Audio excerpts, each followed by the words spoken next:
Assalamualaikum warahmatullahi wabarakatuh. Saya Wan Alif Hashimi bin Muhammad Helmi akan membentangkan objektif kajian.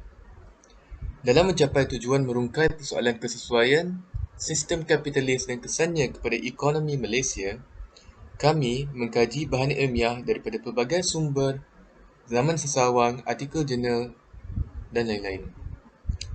Kami juga akan menjelaskan definisi kapitalisme, menghuraikannya dalam konteks-konteks tertentu, termasuklah Malaysia. Kami akan membentangkan beberapa sistem ekonomi selain kapitalisme, menghuraikan definisi dan ciri-ciri mereka dan membuat perbandingan. Kami juga akan menukilkan perbahasan ekonomi menurut Islam. Sekian.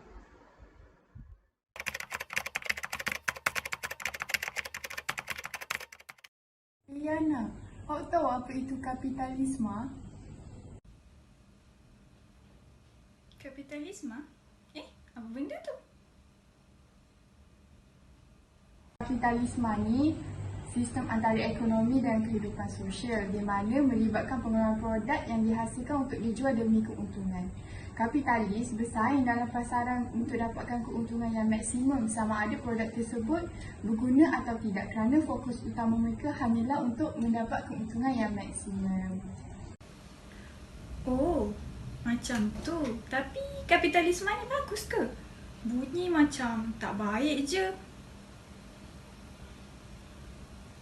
Antara kebaikan kapitalisme ini ialah sistem ini membuatkan syarikat-syarikat bersaing untuk menghasilkan produk dan perkhidmatan yang lebih baik. Oleh itu, masyarakat akan tertarik untuk membeli produk tersebut dan menggunakan servis tersebut. Secara tidak langsung, ekonomi kita pun akan lebih teratur. Macam menarik lah. Saya nak carilah pasal kapitalisme ni.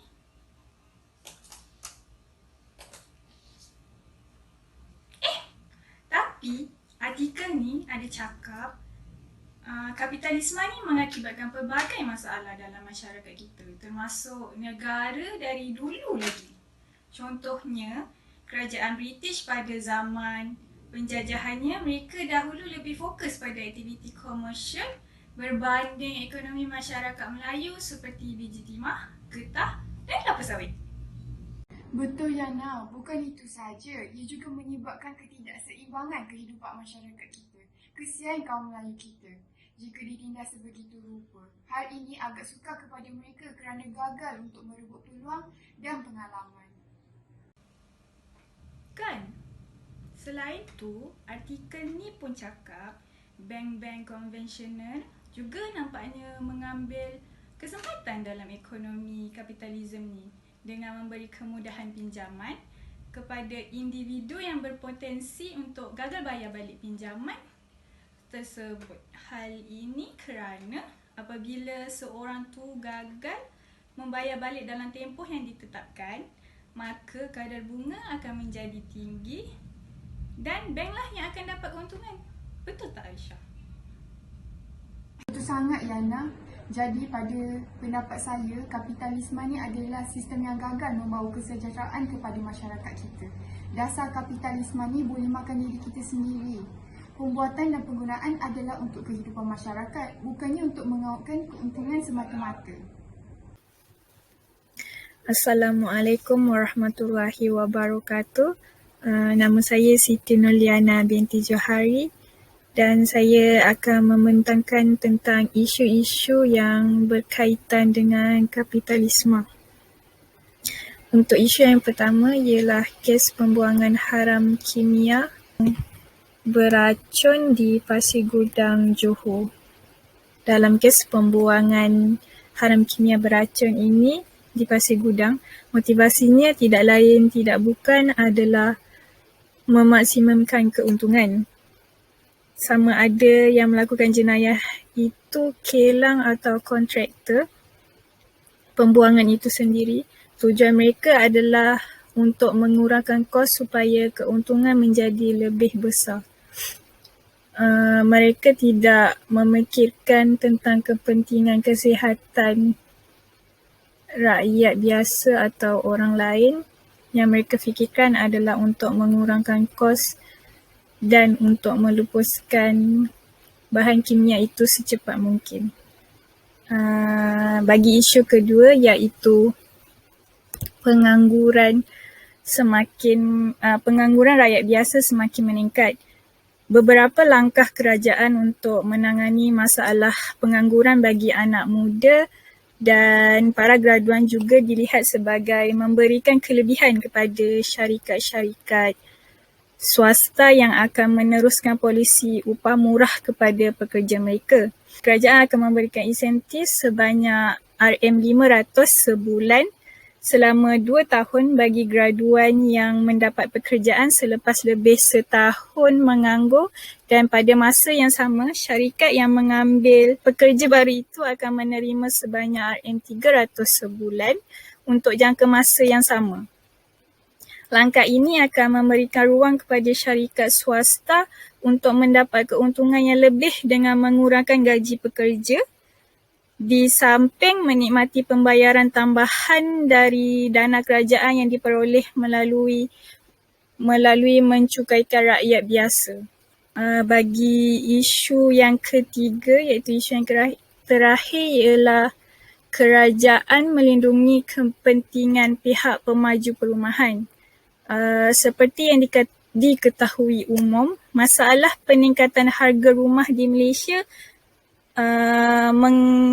mengakibatkan jutaan rakyat tidak dapat memiliki rumah dan sedang menanggung kos perumahan yang tinggi.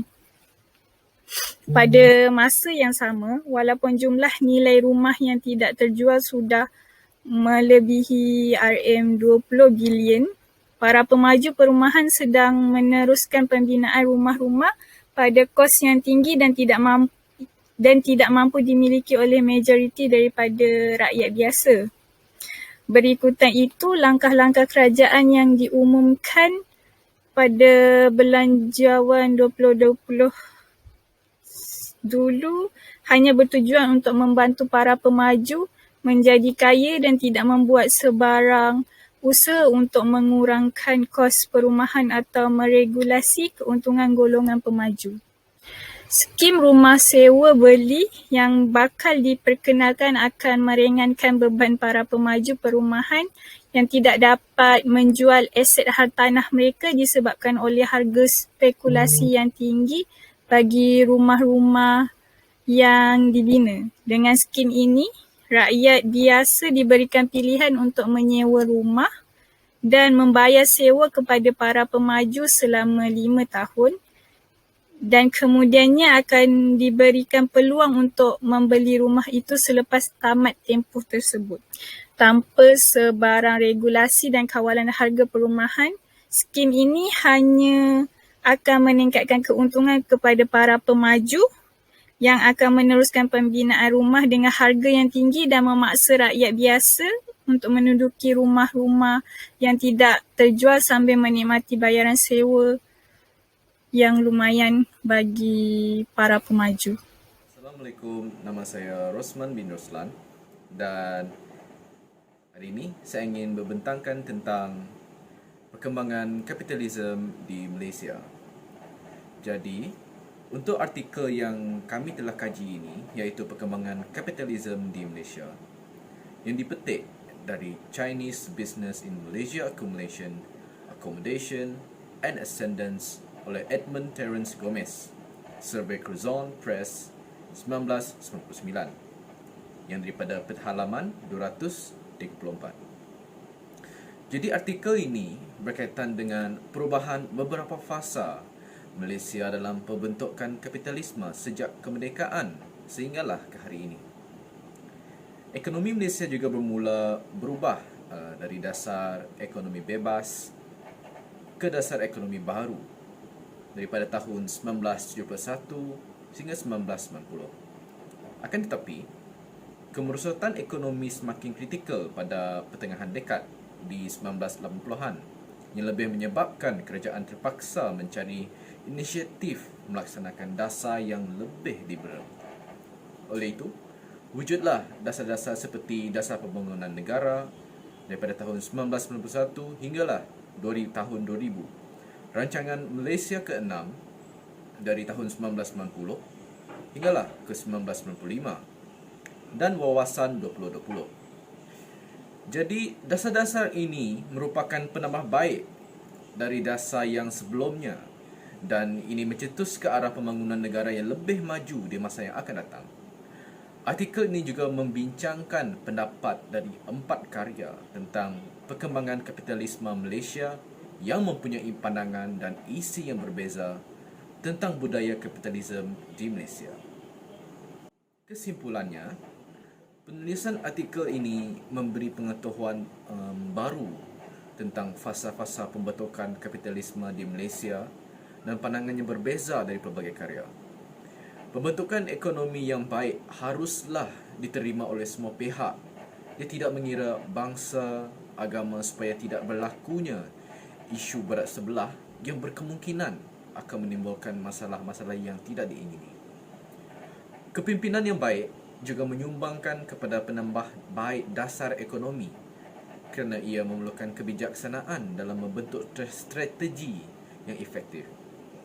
Oleh itu, kita sebagai generasi genius harus peka akan sejarah pembentukan ekonomi di negara kita supaya dapat menambah baik lagi dasar-dasar ekonomi yang akan dilaksanakan di masa hadapan kelak. Sekian, itu sahaja pembentangan daripada kami. Sekian, terima kasih.